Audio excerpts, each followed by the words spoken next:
Alhamdulillah. Oke, Alhamdulillah. sebelum kita mulai, ya, rekan-rekan pemirsa pendengar YouTube kita tercinta ini, mungkin Mas Bayu bisa memperkenalkan background dulu Hmm. Oh, dari buat rekan-rekan subscriber ini biar bisa lebih kenal sama Mas Bayu. oh ya, terima kasih Mas Akhtar.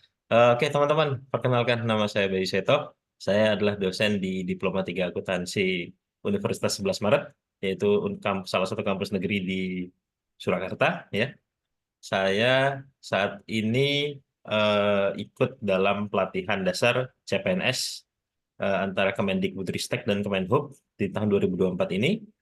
Saya asal dari Lombok, ya, putra Jawa, kelahiran Lombok lah gitu.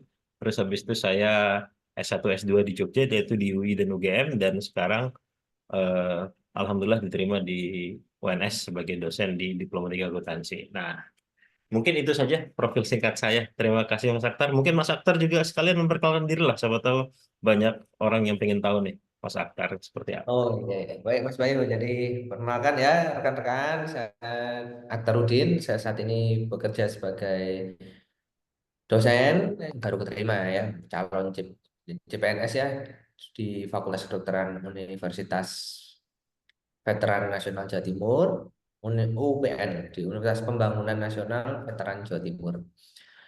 Nah, sehari-hari saya selain profesi sebagai dokter juga. Nah, jadi ini kita mungkin itu ya sedikit ya perkenalan dari saya. Dan kita Hmm. langsung masuk ke topik aja ya Mas Bayu ya. Ya, Jadi oke. kayaknya kita dapat topik ini untuk membahas isu-isu kontemporer ya. Hmm, Jadi hmm, kita ngambil topik tentang AI. Nah, jadi nanti AI ini kan lagi ngetren ini ya Mas hmm, Bayu ya. hmm, hmm, Wah, berlomba-lomba produsen-produsen menggabungkan AI mulai dari HP, komputer, semuanya kalau bisa itu lagi hmm, trennya yang saya baca ini semua bagaimana memaksimalkan AI. hmm, hmm. Ya memang tujuannya sepertinya untuk membantu kita ya, tapi Betul. rupanya mahasiswa ini juga terbantu. Nah, tapi ini gimana kita nanti ini sebagai dosen ya. Jadi kalau kadang kita kepingin memberikan tugas kepada mahasiswa untuk mengembangkan critical thinking mereka. Nah, bagaimana tanggapan Mas Bayu dengan adanya AI ini, Mas Bayu? Pada dasarnya kan perubahan itu tidak bisa kita batasi atau tidak bisa kita tolak ya. Perubahan itu pasti dan perubahan itu akan datang cepat atau lambat. Nah, saya pikir AI ini merupakan salah satu perubahan yang memang kita sudah antisipasi sebelumnya. Namun pada dasarnya pencipta AI atau kreator dari AI sendiri, saya meyakini tujuannya adalah untuk membantu setiap orang untuk mencapai tujuannya, entah itu tujuan pendidikan, tujuan bisnis, ataupun tujuan terkait dengan literasi saja misalnya. Nah, bagi saya AI ini eh, jika digunakan secara tepat dan pada porsi yang tepat juga, itu pasti akan berdampak baik bagi mahasiswa maupun pengguna AI sendiri. Sama lah kayak minum obat, kalau dosisnya ketinggian kan juga nggak baik ya. Jadi dosisnya harus pas mungkin gitu. Nah, berbicara masalah dosis, nah kalau misalnya dosisnya udah kadung tinggi atau terlanjur tinggi, nanti kan tidak bisa balik lagi ke dosis rendah tuh misalnya. Nah, makanya kalau menggunakan AI, jangan terlalu bergantung deh sama dosis yang tinggi. Kalau bisa, dosisnya seperlunya saja dan itu dibatasi agar kita juga terbiasa untuk menggerakkan pikiran kita. Nah, berbicara tentang critical thinking tadi yang Mas Akhtar sampaikan, bahwa critical thinking itu adalah kebiasaan sebenarnya, bukan bakat. Mungkin bisa dibilang berkah juga ya. Tapi pada dasarnya adalah berkah itu memang harus dijalankan.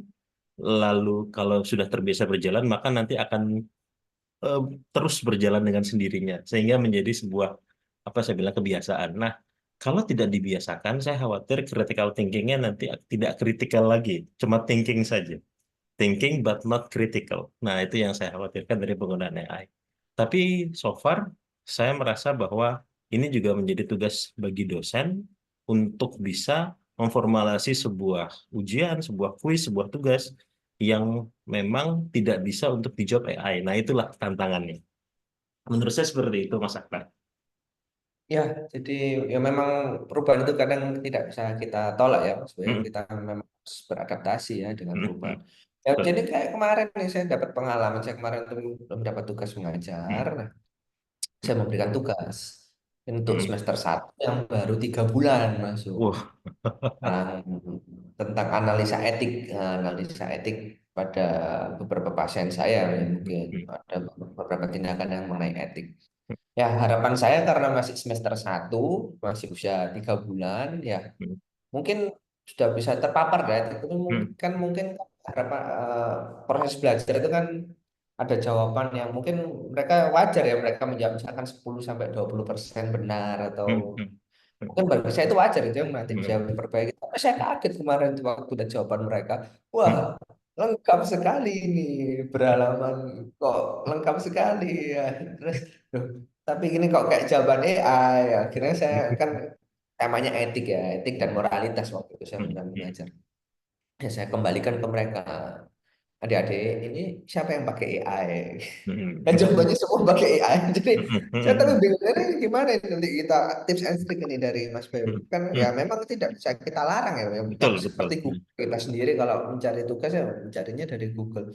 Tapi Betul. bagaimana ini triknya biar mereka itu artinya tidak asal copy paste lah ya. Jadi bagaimana mengolah ya memang bisa AI tapi namanya kan juga AI. AI kan artificial intelligence. Jadi mereka kan komputer itu kan juga dikasih pelajaran sama yang bikin ya. Kalau mereka komputer dikasih pelajaran yang salah, tentu jawabannya salah ya.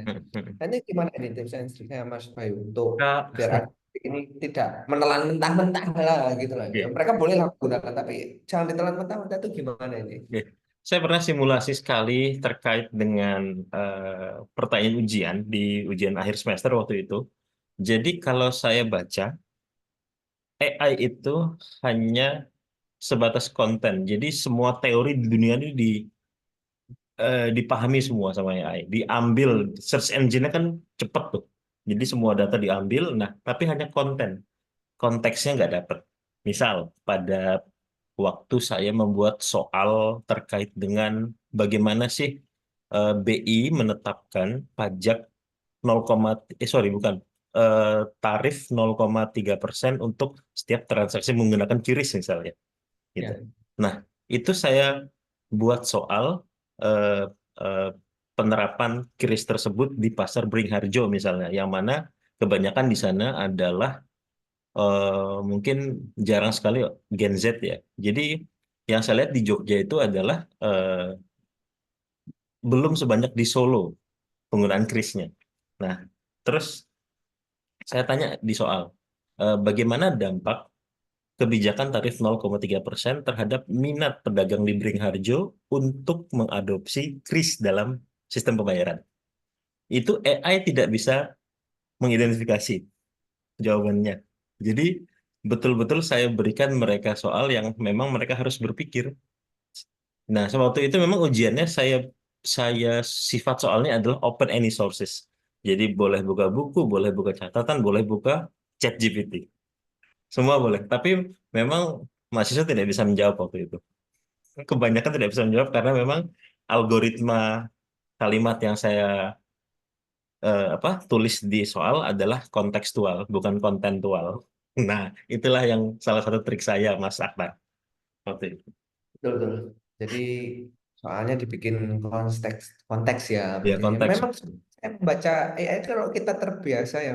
Ini kayaknya kita bisa melihat ini jawaban ini tulisan manusia atau bukan? Betul. Kayaknya Betul. manusia. Itu betul. Pernah satu kali saya tuh di soal akuntansi biaya kalau nggak salah. Itu tentang pengambilan keputusan. Dan memang waktu itu normatif soalnya. Dan ada salah satu anak yang memang memakai AI menjawab eh, nama seseorang muncul di jawaban dia.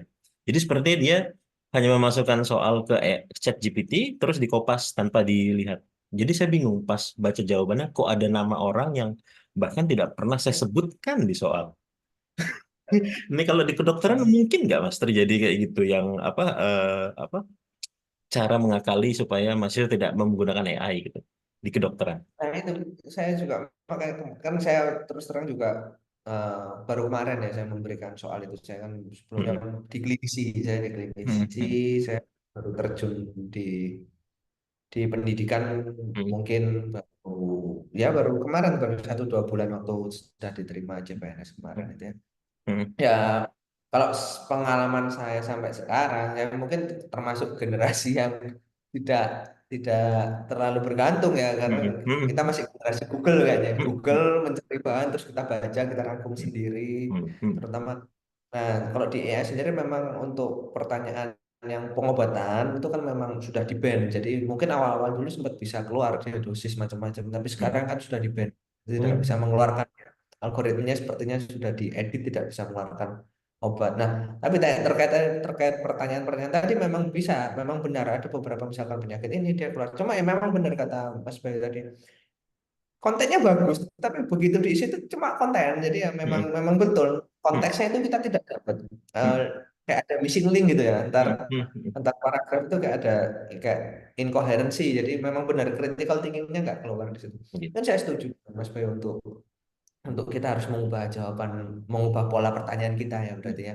iya. Terus ini gimana ini nanti kalau Mas Bayu jadi kesimpulannya nanti kita dengan perubahan ini apa yang kita kita arahkan ke mereka. Jadi selain tadi untuk konteks dosis jadi jangan terlalu banyak, terus Hmm, dari kita sendiri kita juga harus berpikir meracik sebuah hmm, pertanyaan hmm, hmm, bagaimana itu bisa tidak gampang dijawab oleh AI. hmm. Nah, mungkin mungkin apalagi nih Mas Bayu, kalau itu kan pertanyaan terbuka dan nanti mungkin suatu saat kan kita harus terpaku untuk jawaban multiple choice. Nah, mungkin Iya. Hmm, gimana nanti?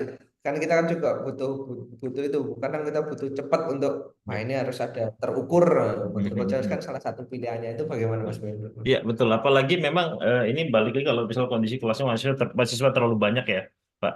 Biasanya sekarang ngajar tuh sampai 10 kelas misalnya atau 8 kelas misalnya. Dan mahasiswa per kelasnya itu 90 atau 60 misalnya, anggap 60 maksimal.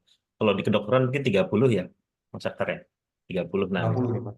lalu misalkan kalau kuis kan biasanya memang multiple choice dibuat. Memang multiple choice itu biasanya hanya sebuah cara penilaian dengan apa ya memberikan pertanyaan hafalan biasanya kalau saya lihat.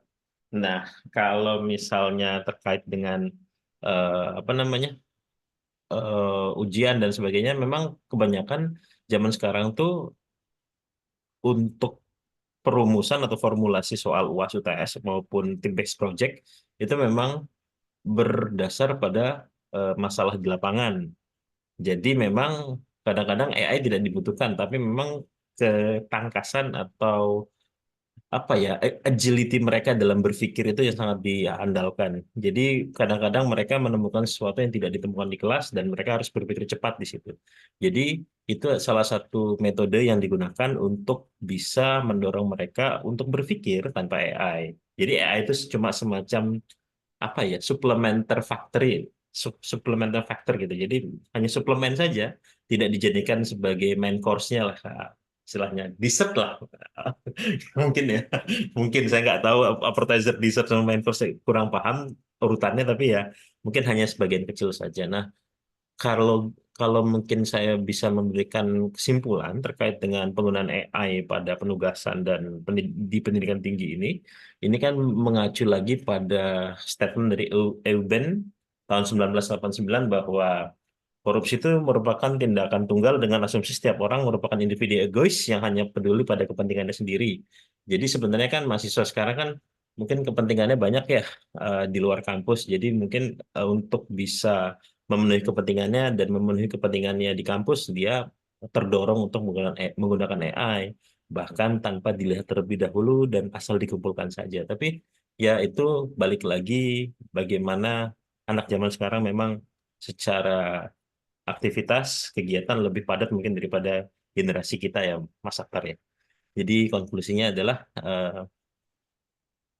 AI pada dasarnya bisa mendorong terjadinya tindakan korupsi menurut Eugen tadi, tapi mungkin kita bisa mitigasi dengan berbagai metode ujian maupun penilaian tengah semester yang lebih kontekstual mungkin ya. Itu mungkin konklusi dari pertemuan ini, jadi dampak AI terhadap critical thinking itu.